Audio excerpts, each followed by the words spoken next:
Hi guys, how are we doing? I'm just doing my makeup and I really wanted to do a video about something that I feel is so important if you have a baby or you're about to have a baby. This is one thing I wish I knew before I had Jude that I feel like should be on everyone's radar because it's so important for your child's development, is tongue tie and airway and oral function in general.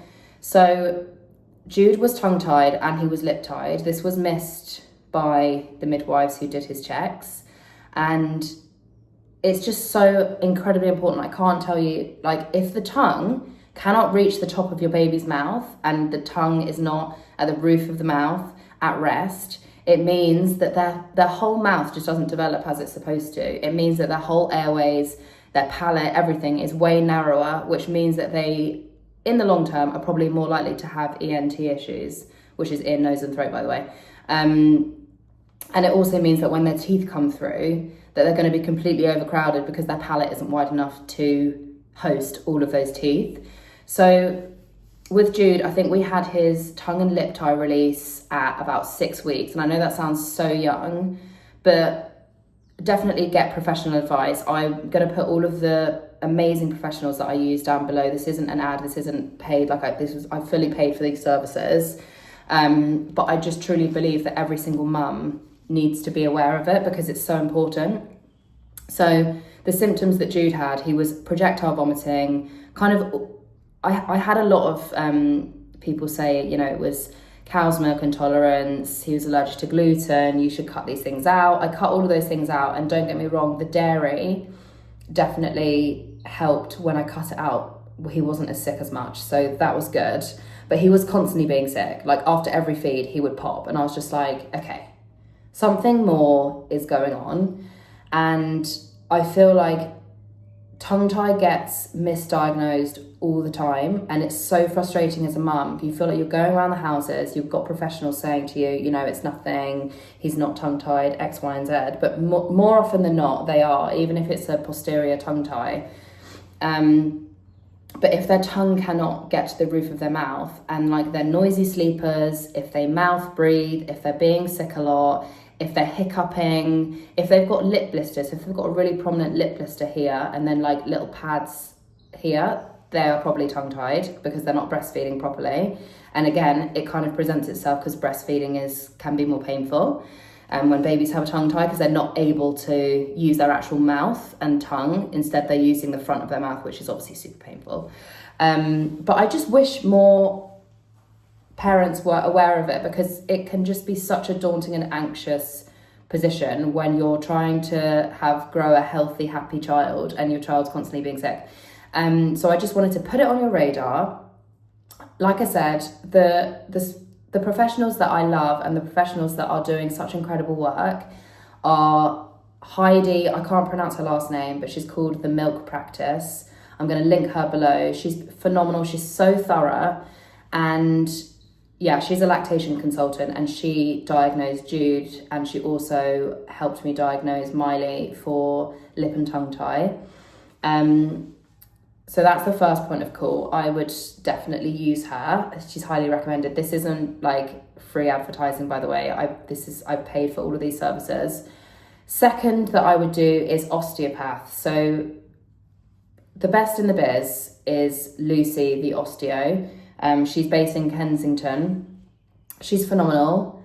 Again, she's another one that's she's qualified up to her eyeballs, and I would say that she's quite a firm and strong character, but in such a positive way for me because she truly cares about babies. She's so passionate about airway. She's so passionate about tongue tie, and she's just going to help your baby just realign, because if their tongue is tied, it shapes the way that the baby is formed and how they're tight and where they have tension. So if you have a baby that's like crying a lot and is unhappy and just, you know, you can tell, like if a baby's uncomfortable, take her to Lucy and she will be healed. She or he will be healed. So that's the second. And also, so there are 2 ways to release a tongue tie. So obviously scissors, which is a really common way and probably the most common way of releasing a tongue tie, is scissors. I personally do not agree with using scissors most of the time, unless someone is super like well trained and it's all they do is tongue tie releases with scissors. But I've heard some absolute horror stories from mums and my friends where a midwife or a nurse just comes round to their house, they have to hold their baby down and restrain them, and then they literally just cut it and they're like, see ya, bye, which I just think is so traumatic. And also it's not that accurate, and it bleeds loads, it's more risk of infection, loads of other kind of cons to why you shouldn't release a tongue tie with scissors. And the pros of laser, which is the method that I chose with Jude and also with Miley, is that you're less likely to get infected, it's way more accurate. There's only a couple of oral surgeons in the country that actually do it, and there's a good reason for that. It's because it's quite a difficult thing to do, but it doesn't bleed because I can't remember the word, cauterizes, you know what I mean? It basically doesn't bleed, and you're just able to get a way cleaner and more effective release. So yeah, I just wanted to put it on your radar really, because, you know, I have been there where you have exhausted so many different options of trying to get your baby to not be sick, not do this. People want to, you know, breastfeed for a little while, or even if you don't want to breastfeed, it's just your baby's oral function is so important, and I feel like we should be talking about it more. So the oral surgeon that I always send people to is Dr. Suraj Patish.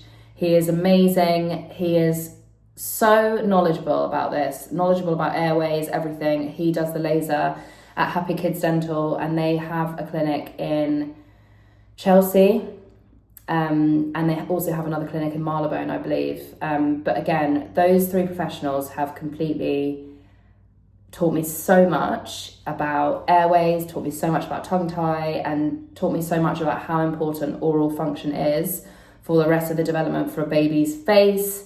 It will change what your baby will look like, because if their palates are really small, it means everything's overcrowded, everything's not as wide, and like the jaw's supposed to be as wide as possible so that they could fit as many teeth. And it means that doesn't happen. So it just gives a baby and your child so many more issues than they need. So I just wanted to put it on your radar. And I know I'm going to get some mums who are going to be like, what do you know? You're an influencer. You are not a professional. I'm not giving professional advice. I am purely talking from experience. I am just saying what I wish I would have known ahead of time, to just like avoid the anxiety of going through other reasons and kind of being misdiagnosed with Jude especially. Whereas with Miley, I kind of felt like, okay, I know what I'm doing. This is probably the case. Let me take them to the people that I love working with, who I just trust completely, which I think is really, really hard to say. Often when I go to the GP, I just think, this doesn't sit right with me. My mum instinct is like, no, it's not this, you're wrong. And of course there's a time and a place for medical advice. I just think you have to pick certain medical professionals that are up to date with the research and that are just, up to date with the research. A lot of the stuff that people are advising us to do is not up to date. So it's really important, and this is why I wanted to make this really short video and just give you guys a bit of advice for any new mums and for mums out there who are maybe struggling with their babies. It probably is tongue tie, or it could be tongue tie, it could be something else obviously, but a lot of the time it is tongue tie. So I'm going to put all of the links below to the professionals that I love working with, because they're amazing, and I feel really lucky to have even found them, because they are unicorns in the industry. So sending lots of love to all my new mummies, or to my mummies to be, and it's a super important video. So but make sure to do your own research, of course. Knowledge is power. Lots of love.